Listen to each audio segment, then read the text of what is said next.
Today, we talk about who I call Mr. Habit. Your habits are the makers of your life success.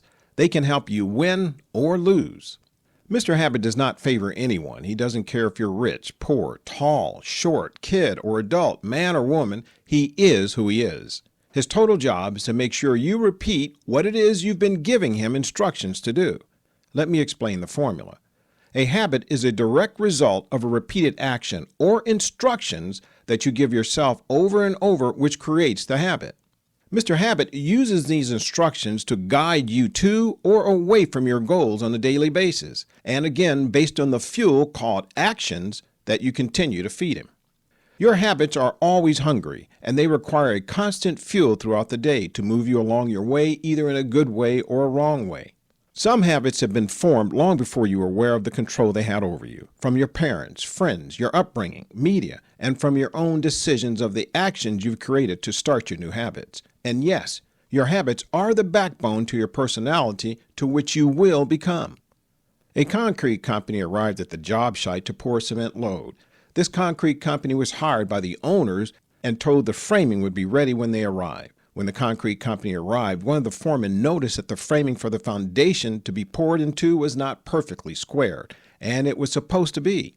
The foreman told his crew, "Pour it anyway. We're too busy and we have too many jobs to come back." And so they poured the concrete into the not perfect frame. When the owners arrived back and saw the now hardened concrete was not perfect, they were disappointed that the frame had not been properly done in the first place, and it will be a lot of work to cut and reframe the areas to get it right. Well, how many of our habits were based on our earlier actions from others when we were not aware of, and how many are based on how we choose our actions today, which are creating the new habits? Mr. Habit said, "I will follow any actions you continue to give me. My job is not to question why, but more to do what I'm instructed to do by you and your constant actions you give me. I cannot create anything on my own. It must come directly from you." Stop blaming others for where you want to go or what you want to be. Pay closer attention to the actions you're creating now. Just because you have the habits you don't like doesn't mean you can't change them. You can. And yes, it will take work to correct where you want to go.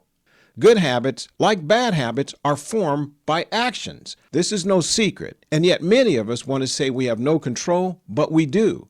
And the greatest power we have over any habit is called choice. Thank you for listening. I'm Chris Fantastic Powell. Make it happen.